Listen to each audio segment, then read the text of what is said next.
Congress party అభిమానులకు, నాయకర్తలకు, కార్యకర్తలకు మరీ ముఖ్యంగా మరి తమ సమస్యల కోసం పోరాడుతున్న మాకు అండగా నిలబడడానికి వచ్చిన జిల్లా నలుమూల నుంచి వచ్చిన విద్యార్థులకు, యువకులకు అందరికీ కూడా పేరు పేరున ధన్యవాదాలు తెలియజేస్తున్నాను. ఇందాక అందరు చెప్పినట్టుగా జగన్మోహన్ రెడ్డి గారి పేరు వింటే గుర్తొచ్చేది చెప్పాడంటే చేస్తాడంతే అనేది. అట్లాగే చంద్రబాబు నాయుడు పేరు వింటే గుర్తుకొచ్చేది మోసము, దగ. ఈ రోజు ఎలక్షన్ మేనిఫెస్టోలో విద్యార్థులకు ఫీజు రియంబర్స్మెంట్ కావచ్చు, అట్లాగే నిరుద్యోగ యువతకి ఉద్యోగాలు కావచ్చు, ఉద్యోగాలు లేకపోతే నిరుద్యోగ భృతి కావచ్చు, ఇలా ఎన్నో రకాలుగా యువతను మోసం చేసి ఈ రోజు సీఎం కూర్చుంటే వీళ్లకు రాజకీయం చేయడము, అరెస్టు చేయడం తప్ప పరిపాలన మీద పక్కన పెట్టి, అట్లాగే విద్యార్థుల సమస్యల్ని, యువకుల సమస్యల్ని గాలి కదిలి కేవలం డబ్బు సంపాదన మీద, అధికారం చెలాయించడం మీద దృష్టి పెట్టారు తప్ప ఎక్కడా కూడా. ఈ రోజు చూసాను పేపర్లో యూనిఫామ్ మారుస్తున్నారని.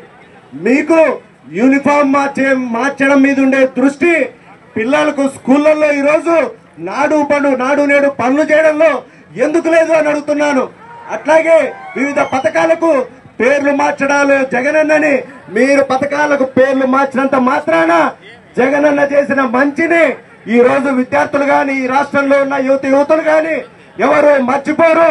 ఈ గత 5 ఏళ్లలో ఫీజు రియంబర్స్మెంట్ ప్రతి 3 నెలలకు ఒక్కసారి చెప్పి మరి సంవత్సరం ముందే క్యాలెండర్ ప్రకటించి ఇచ్చిన ఘనత కేవలం జగనన్నకు మాత్రమే దక్కుతుందని ఈ సందర్భంగా గర్వంగా చెప్తున్నాను.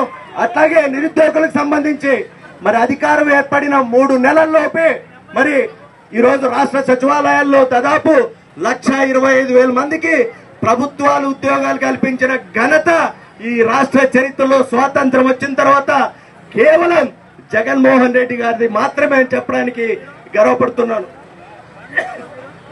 ఈ రోజు వైఎస్ఆర్ కాంగ్రెస్ పార్టీ ఆవిర్భవించి 15 ఏళ్ల సందర్భమైంది. మరి మొదటి రోజు నుంచి కూడా జగనన్న కావచ్చు, ఆయన బాటలో మేమంతా కావచ్చు, వైఎస్ఆర్ కాంగ్రెస్ పార్టీ మొత్తం కూడా ప్రజల వైపులా, ప్రజల పక్షాన్ని నిలబడి పోరాటం చేస్తూనే ఉంది.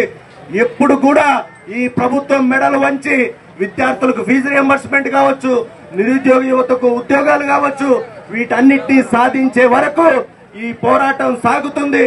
మీ వెంట మేము ఉంటాము అని ధైర్యం చెప్తూ ఈ సందర్భంగా మీకు అందరికీ మరొకసారి ధన్యవాదాలు చెప్తూ సెలవు తీసుకుంటున్నాం.